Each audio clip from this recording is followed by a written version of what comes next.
It's a place where I love to be.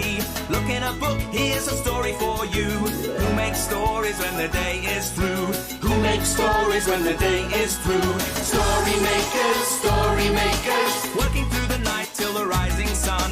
Story makers, stories are fabulous, stories are fun. Blake Wordsworth.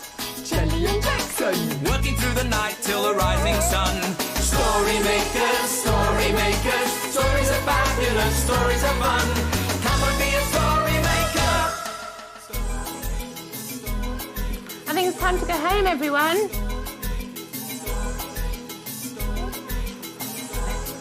Well done, Harry. Story makers.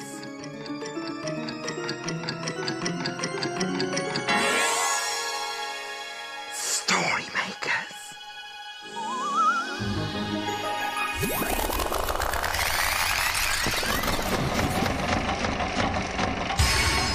Story makers. It's midnight in the library. Hello. Time for all story makers to come out. Are you ready? Sun is down, the stars are bright. Story makers come out at night. Hello, story makers. I'm Blake Wordsworth, with a magical hat and a nose for a story. Hello. Blake, we're over here. Yes. Hello, my fluffy friends. Hello. I've got something for you. Oh, What is it it? some seashells from a desert island? Oh, Is it some jewels from far away? no. Oh. They're egg boxes. I've been saving them for you. Egg boxes? Well, what are they for? I'm going to make something with them, something that lives far away. And you have to guess what it is. You can guess too if you like. I love guessing games. Yes, me too. Can you give us some clues, please? Of course. This creature lives in the jungle. Oh, well, is it a monkey? Because monkeys live in the jungle. Yes, monkeys do live in the jungle, Jelly, but this creature isn't a monkey. Is it a snake? Because it looks like a long snake, and long snakes live in the jungle. They certainly do, Jackson, and I've come across some pretty long snakes on my travels, but nope, this isn't a snake. Can you give us another clue then? This creature hides in rivers and swamps and has lots of teeth that snap, snap, snap. Oh, it's a crocodile. Yes, it is a crocodile. Well, it will be once I've painted it. But, Blake, have you actually seen a crocodile? Oh, I've seen loads in rivers and marshes and swamps and creeks and billabongs. Look, there are eggs in this egg box. Oh, wow. Are they crocodiles' eggs? No, I don't think so, Jelly. They're chickens' eggs. Oh. Well, can we put one of the chicken's eggs in the story machine? And maybe we'll get an eggy story. Oh, yes, that's a good idea. There we go. Come on, Jelly. Yes. An eggy story. I must be careful not to break it. In it goes. Will you help us make an egg story with your imagination? Imagine, imagine, imagine a story. Here it goes. Oh, it's a playbook. Oh, and it must have eggs in it because it's called decorating eggs. We're really excited today. We're helping to make decorations for my mum's shop. It's a Scandinavian food shop, and at Easter time in Scandinavia, we decorate trees with fluffy feathers. We decorate the branches, but watch out for the naughty breeze. Now for some colouring in. We're colouring paper eggs. My favourite colour is red. What's yours? Thomas likes blue. Blue like the sky on a sunny day. This is fun, but I like colouring real eggs best. We have white hen's eggs to dip in some dye. Red for me, of course. And Thomas uses the blue. Now, which colour shall I choose? Green. Which ones have you seen? How about a mixture of blue, orange and green?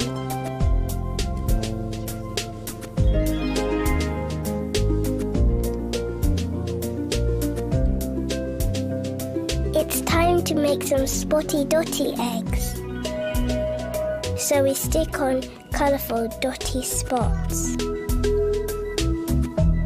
They're sticky and a little bit tricky. There, lots of colourful rainbow dots. Into the basket they go. We've nearly done. Carefully does it, they're easy to break.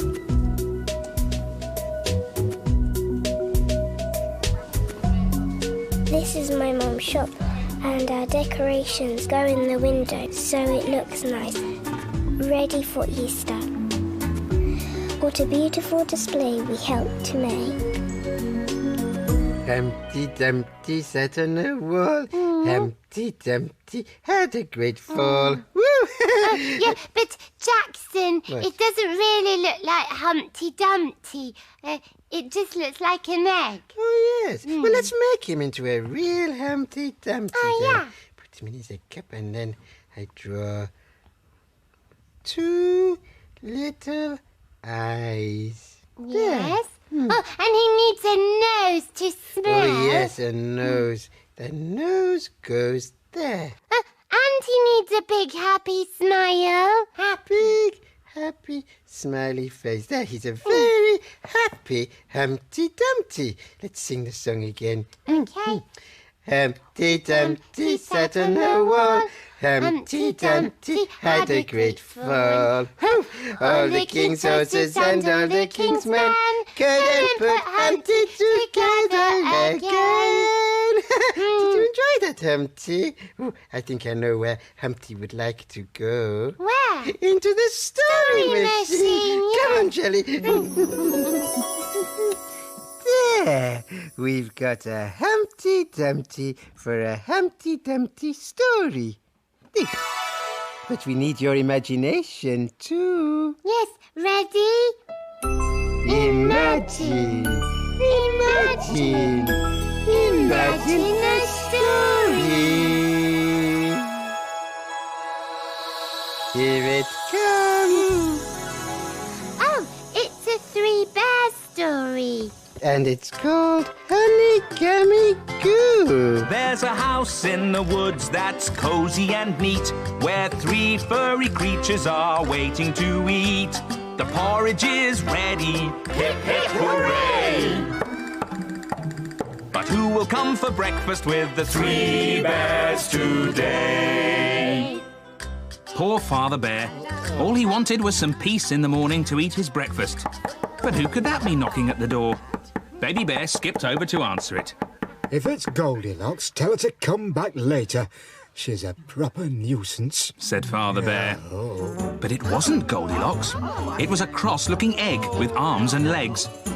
Hello, Bears. I'm Humpty Dumpty. I look a bit funny, don't I? Well, I fell off a wall, see? And I broke into lots of pieces. Oh, dear. You have been in the wars, haven't you? All the king's horses and all the king's men tried to put me together again. And they've done a terrible job. Never ask a horse to do anything fiddly. Don't worry, Mr. Grumpty. We'll look after you. Said Baby Bear kindly, and went to hold Humpty Dumpty's hand. But it came away from his body. Oops, sorry. The bears gasped. See? I didn't even stick my arms on properly. Sighed Humpty. He rolled back and forth angrily. don't worry, Mr. Lumpty.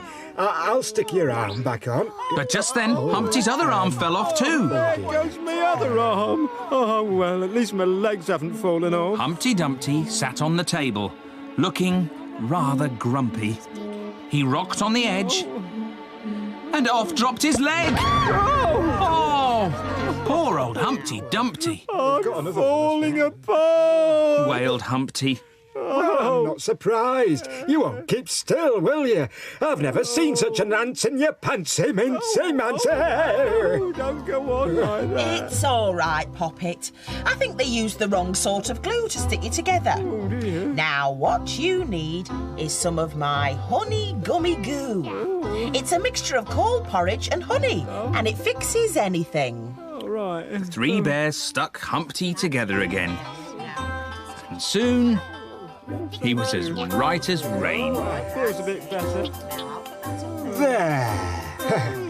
Hold on, there's just one more thing. Said Baby Bear, and she took off Humpty's mouth and stuck it back on the right way up. Humpty smiled. Oh, thank you. I feel so much better. How about some breakfast, Mr. Chumpty? Grinned Father Bear. As long as it isn't hummy gummy goo, I don't mind if I do. They all sat down to a porridgey feast, and Mother Bear added a special treat. It's chocolate flakies today. Chocolate flakies, yum yum. Tuck in, everyone. Oh, those chocolate flakies look delicious. Oh, yes, they did. I think this crocodile would have gobbled them all up for his breakfast. Never smile at a crocodile. No, you can't get friendly with a crocodile. Don't be taken in by his welcome grin. He's imagining how well you'll fit within his skin. Never smile at a crocodile. Never tip your hat and stop to talk a while. Never run, walk away. Say good night, not good day. Clear the aisle, but never smile at Mr. Crocodile. Look, your crocodile looks fantastic now. Why, thank you, Jackson. I just need to add some string so I can pull it along. I'll be back in a tick. Blake, could I play with it, please? Okay, but be careful. Oh, look at the crocodile. Snip, snip, snip. Snip, snip, snip. Snip, snip, snip. Jackson, you shouldn't snap it too much. But I'm a crocodile, and I go snip, snip, snip. Yeah, but Blake said to be careful. Snip, snip. You might break it. I won't break it, Jelly. Blake said that I could play with it. Snip, snip. Oh. Jackson! I didn't mean to do that. Oh, no. Do what? I think it's broken, isn't it, Blake? Well, there's only one thing to do with something when it's broken. What? Put it in the story machine to make a broken story. Come on. Oh, that's a good idea. Come on, Jelly. One broken crocodile for the story machine. Will you help us to imagine a story? A story about broken things? Imagine, imagine, imagine a story. Here it comes. Oh, what's it gonna be? It's a blue cow story. And it's called Blue Cow and the Broken Things.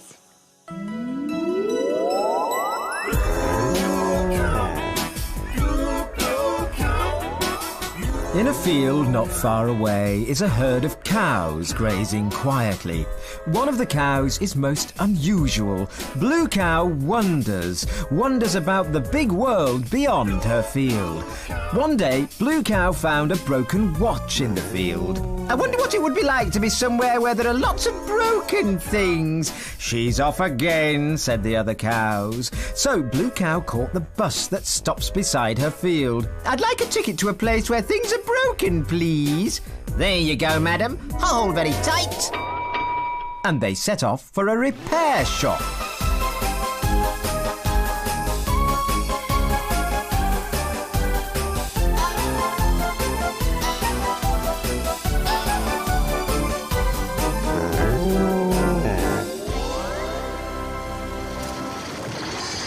And then they arrived. Blue Cow found herself in a small workshop with shelves from the floor to the ceiling. The shelves on one side of the room had broken things of all shapes and sizes. There was a doll with a broken face, a bicycle with no wheels, a teapot with no handle, and a chair with no legs. On the shelves on the other side of the room, everything was mended and looking as good as new. "Hello," said a man who was sitting behind a counter mending a pair of glasses. I'm Neil. "Hello, Neil. I'm Blue Cow, and I was wondering if I could help you mend something." Oh, now that would be wonderful.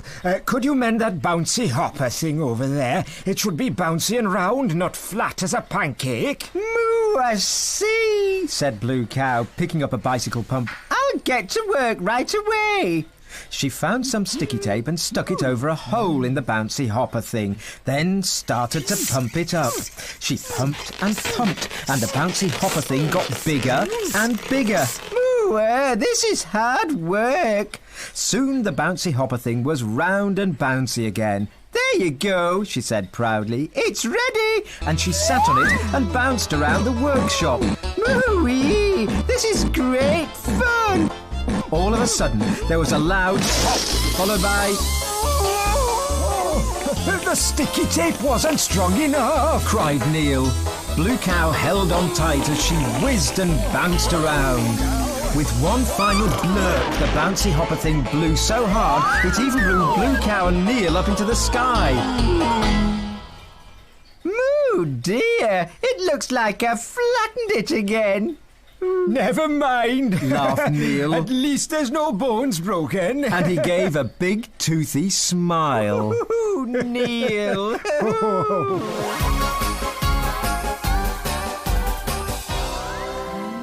You'll never guess where I've been. Where have you been? I've been mending broken things. Everyone knows that cows can't mend broken things. But we know they can, don't we? Blue Cow wasn't very good at fixing things, was she? Blue, I'm sorry that I broke your crocodile. Ah, don't worry, Jackson. Accidents happen. Never smile at a crocodile. Oh, look, a crocodile! Oh, I didn't see a crocodile. Did you? Look, it's getting light. We better get our skates on. Skates on? Yes, the children will be here soon. Dawn is upon us. The morning is nigh. We've made our stories, and we bid you goodbye. Story makers, working through the night till the rising sun. Story makers. Goodbye for now. Thanks for helping us. Goodbye. See you next time, story makers. And remember, imagine.